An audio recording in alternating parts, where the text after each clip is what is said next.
UPPCL के कर्मचारी हैं, लगातार 36 दिनों से धरना प्रदर्शन कर रहे हैं। बता दें, इन लोगों को इनके कॉरपोरेशन ने 603 कर्मचारियों को इन्हीं की नौकरी से बाहर निकाल दिया था।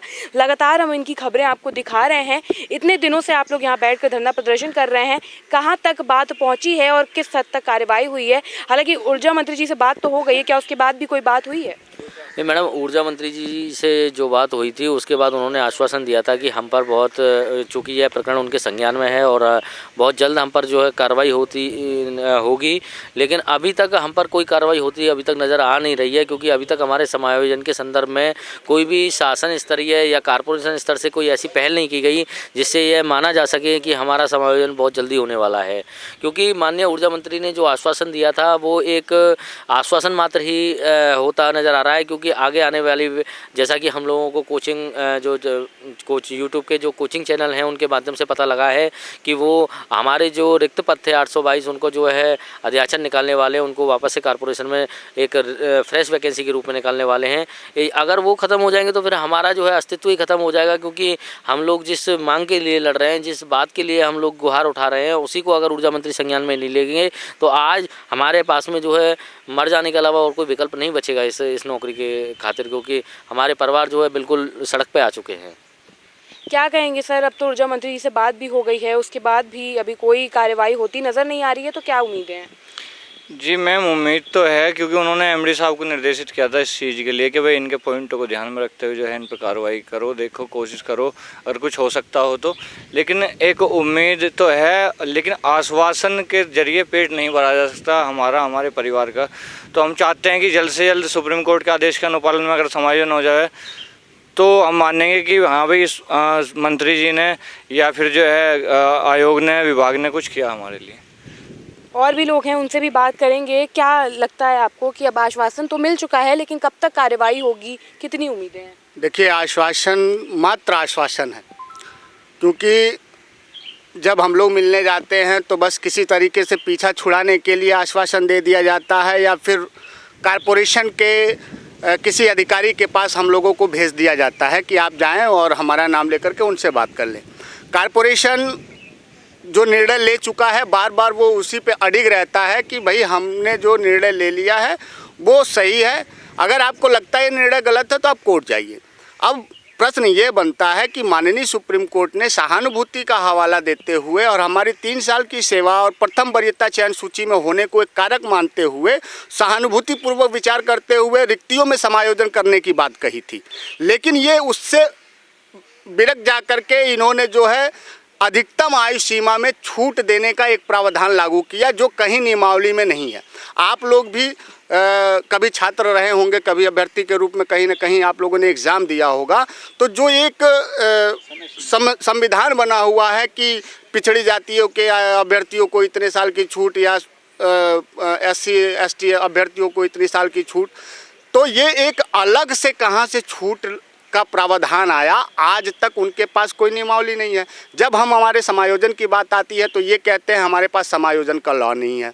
हम लोग बार बार पूछते हैं कि सर, अगर समायोजन का लॉ नहीं है तो ये अधिकतम आयु सीमा में छूट देने का अधिकार या उसका कोई लॉ आपके पास है तो हमको उपलब्ध करवा दीजिए। तो जिस तरीके से आपने अधिकतम आयु सीमा में छूट देने की बात कही, तो उसी प्रकार से हमारे समायोजन की भी बात हो सकती थी।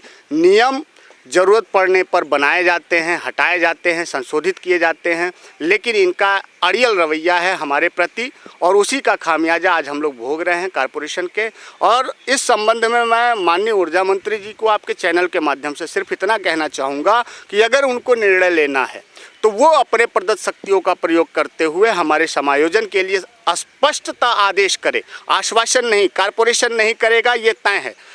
इसमें सरकार को करना है और सरकार में माननीय ऊर्जा मंत्री जी, माननीय मुख्यमंत्री जी से लगातार हम लोग पहले दिन से जो है वो धरनारत रहते हुए इस चीज़ की मांग कर रहे हैं कि इसमें सरकार को आगे आकर के हमारे लिए, हमारे परिवार के लिए, हमारे सम्मान के लिए, हमारे अधिकार के लिए उनको आगे आकर के इस पर कार्रवाई करनी पड़ेगी और दोषियों को सज़ा देनी पड़ेगी। हम आपके चैनल के माध्यम से कई बार कह चुके हैं कि हमारी भर्ती की जांच करा ली जाए, हमारे प्रपत्रों की जांच करा ली जाए। अगर हम कहीं गलत हैं तो हमको बता दिया जाए। मैं आपके दरवाजे पे फिर से समायोजन की बात करने नहीं आऊँगा, लेकिन अगर हम दोषी नहीं हैं तो तत्काल हमारा विभाग में समायोजन होना चाहिए। जैसे आप लोगों को ऊर्जा मंत्री जी की तरफ से आश्वासन मिला हुआ है, तो क्या लगता है कि ये आश्वासन बस ऐसे ही समय काटने के लिए है, क्योंकि चुनाव भी काफ़ी नज़दीक हैं?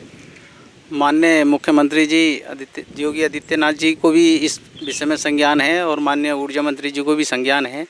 तो मैं समझता हूँ कि संज्ञान में सारा कुछ मैटर होते हुए उनको इस विषय में विचार करना चाहिए और जल्द से जल्द निर्णय लेना चाहिए, क्योंकि आगे आने वाले 2022 में 2 चुनाव हैं और उनको भी ध्यान में रखते हुए, क्योंकि ये 603 कर्मचारियों के साथ साथ इनका परिवार भी है, कम से कम 6000 मान के चलिए, क्योंकि इनके रिश्तेदार नातेदार भाई बहन जो भी हैं इनसे जुड़े हुए हैं सभी और मोहल्ले पड़ोस में गांव में ये ऐसा नहीं है कि ये अकेले हैं 603 हैं। इसका परिणाम जो है मतलब गलत निकलेगा यदि सरकार इस पर विचार नहीं करती है।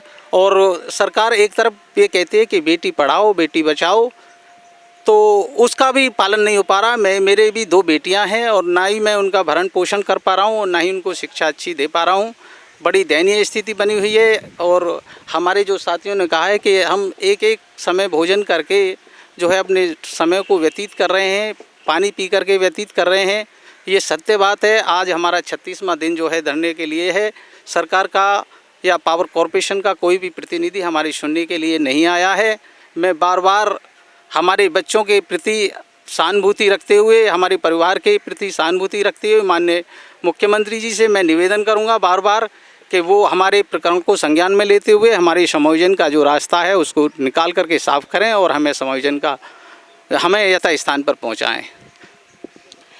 तो जैसा कि आपने देखा, यूपीपीसीएल के कर्मचारी लगातार अपनी आवाज़ बुलंद कर रहे हैं और अपनी मांग सरकार तक पहुंचा रहे हैं। इनका कहना यही है कि इनके मामले को संज्ञान में तो ले लिया गया है, लेकिन अभी तक किसी प्रकार से कोई कार्रवाई होती नज़र नहीं आ रही है। इन लोगों का कहना है कि कॉरपोरेशन के जो अधिकारी हैं उनके अड़ियल रवैये के कारण उसका खामियाजा इन लोगों को भुगतना पड़ रहा है और काफ़ी दयनीय स्थिति बनी हुई है। उसके बाद भी कोई अधिकारी आकर यहाँ पर इनकी सुध नहीं ले रहा है और ना ही जो मामले को संज्ञान में ले लिया गया उस पर किसी प्रकार से कोई कार्रवाई की जा रही है। फिलहाल के लिए इतना ही। कैमरा पर्सन अनुराग के साथ मैं शिवांगी, JMD खबर, लखनऊ।